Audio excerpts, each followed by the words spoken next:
what's up? Welcome back to my YouTube channel, or welcome if you're new here. In today's video, I'm going to be taking you through tips and tricks on how to stay on track with food while you're on vacation. And I thought this would be the perfect time to sort of make this video because I am currently prepping for a trip next month.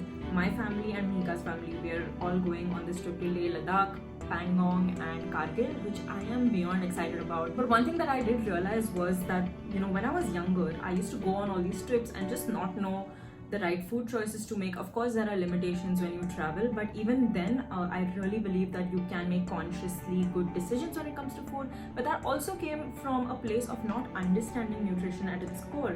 And thankfully, now I've reached this point where I can say comfortably that I understand nutrition and I'm able to plan out my meals fairly well, and that's what I help my clients do at Team Meraki Health and Fitness. So if you've been looking for a coach and you'd like me to train you, I'm going to leave all the details down in the description box below. If you like this video, please be sure to like, comment and subscribe to the channel if you haven't already. We are reaching so close to 2,000 subscribers. Cannot wait to get there. If you've been here for a while, thank you so much. I really appreciate you. And now without any further ado, let's get into this video.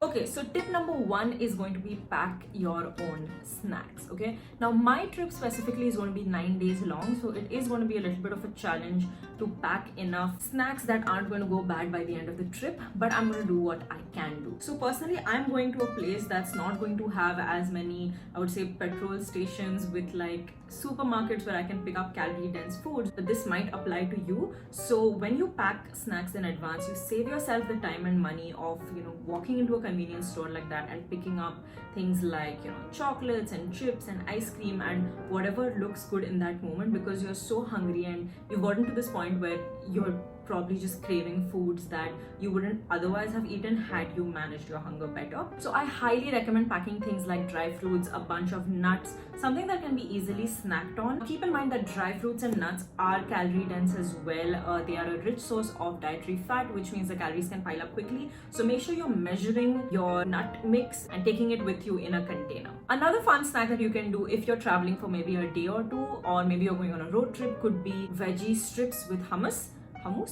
however you pronounce that. I have tried carrot, so you like sort of slice the carrot and then you dip it in hummus and then you eat it. It also works really well with cucumbers. So having things like cucumbers ready to eat is going to be super handy, because whether you're traveling by road, whether you're traveling by air, it's very easy to get dehydrated, and cucumber is very hydrating. Now another thing that you can do, which I personally love doing, is packing my own sandwiches. So even though you will definitely or are likely to get sandwiches outside wherever you're traveling as well, if you've ever checked the nutrition label on these sandwiches, they're usually pretty high in calories when they don't need to be. 400-500 calories, most of which comes from the dressing. So instead, why not take control of that? And I mean, putting together a sandwich isn't really difficult at home, and you can really have 100% control over what goes into it. So you could do egg sandwiches, paneer sandwiches, chicken sandwiches, whatever it is that you prefer. But I would recommend having some sort of a protein source in those sandwiches and not loading it up purely with like aloo and sabzi and things like that.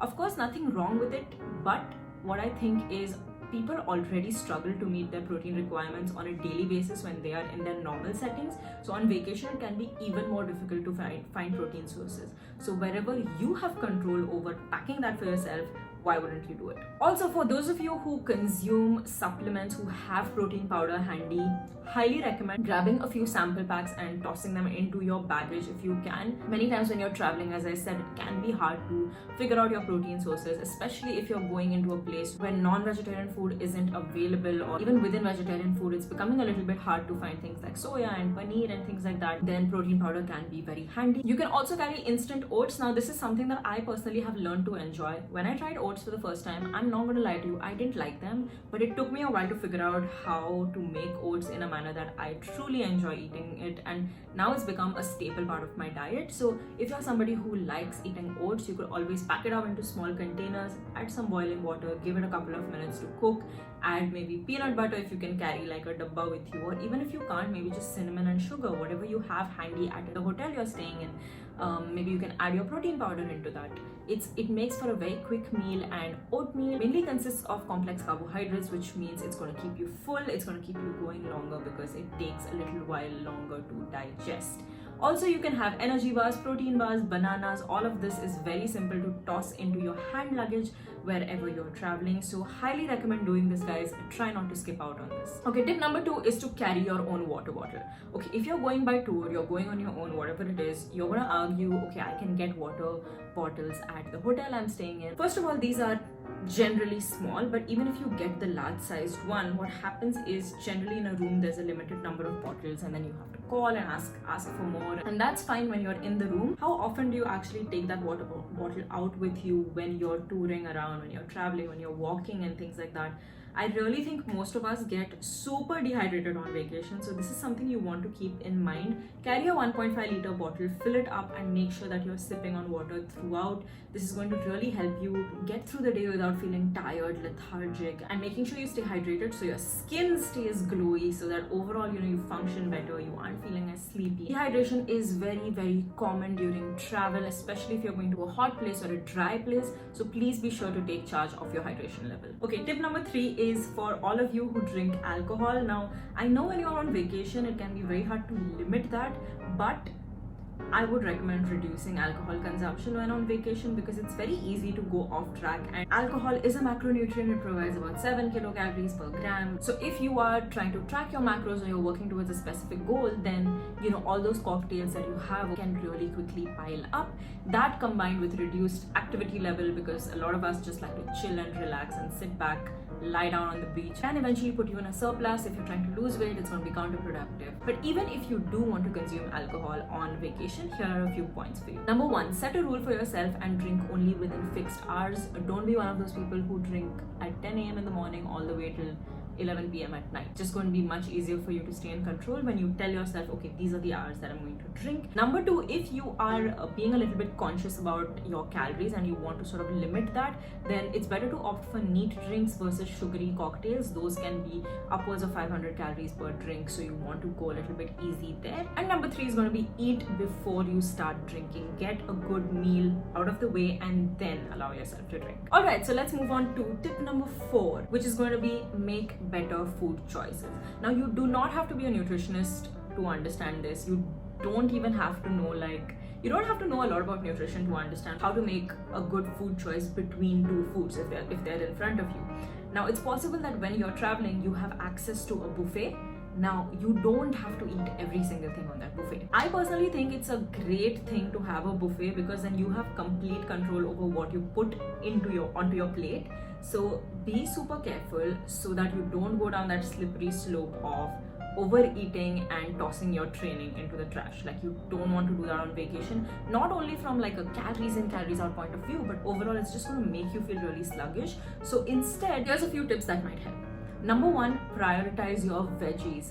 Always have a plate of veggies on the side. Another great strategy is eating maybe a salad first before moving on to the main course. That's going to fill you in a little bit, and then you're less likely to overindulge in the buffet. Number 2 is to load your plate with protein. Okay, whether you're a vegetarian, whether you're a non-vegetarian, jo bhi dekhe, paneer, chicken, anda, fish, whatever it is that you eat, load your plate with that first. Protein is the most important macronutrient whether you're traveling or you're not. Okay, well, of course on vacation you're not going to carry your weighing scale with you, so a great guideline is to have about 1 to 2 palm sized portions of protein per meal. Just look at your plate.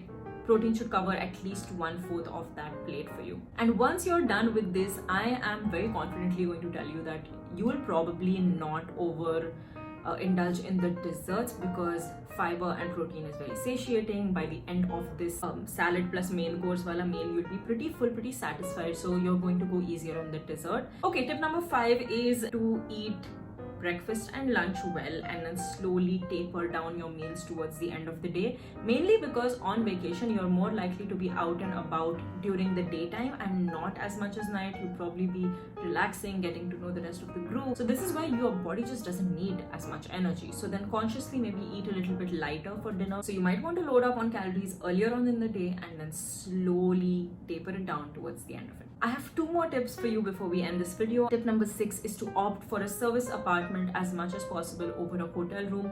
If that is something you can do, you will most likely have a fully operational kitchen in a serviced apartment where you have some control over prepping some of your meals, as compared to a hotel room where you only have a kettle and very limited control over making any of your own food. So when you're in a serviced apartment and you can make your own food, you go to the grocery store and you pick up a bunch of ingredients.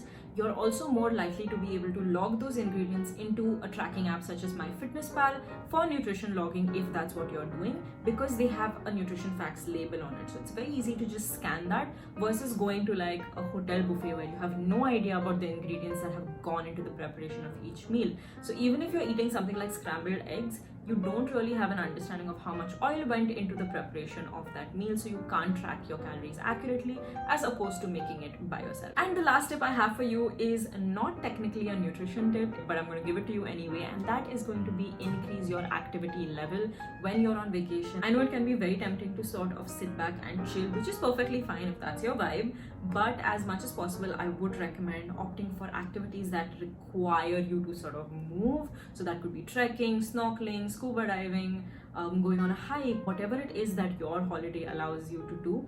Maybe just toss in a few of those throughout your vacation so you aren't feeling super tired, but you're also getting some amount of activity in per day. I am not somebody who will force you to train on vacation. Some people love doing that, others don't. So whatever it is that floats your boat is fine. But please do try to make sure that your activity level stays high, purely because of the fact that movement is healthy. It's great for your body. Just do it for that. Alright guys, so that is it for my tips on how to stay fit, healthy and on track when you're on vacation. Hopefully you guys enjoyed this video. I'm really going to see how many of these tips I'm able to sort of adopt when I'm on vacation, because I'm sure these sound great in theory, but actually implementing them is going to take a little bit of conscious planning. So I'm going to let you know how that goes. In the meanwhile, if you enjoyed this video, please be sure to give me a big thumbs up, subscribe to the channel and leave me a comment below if you have any other tips for the rest of our viewers on how to stay fit on vacation. Alright, so that's it for today guys. I will see you in the next one. Bye!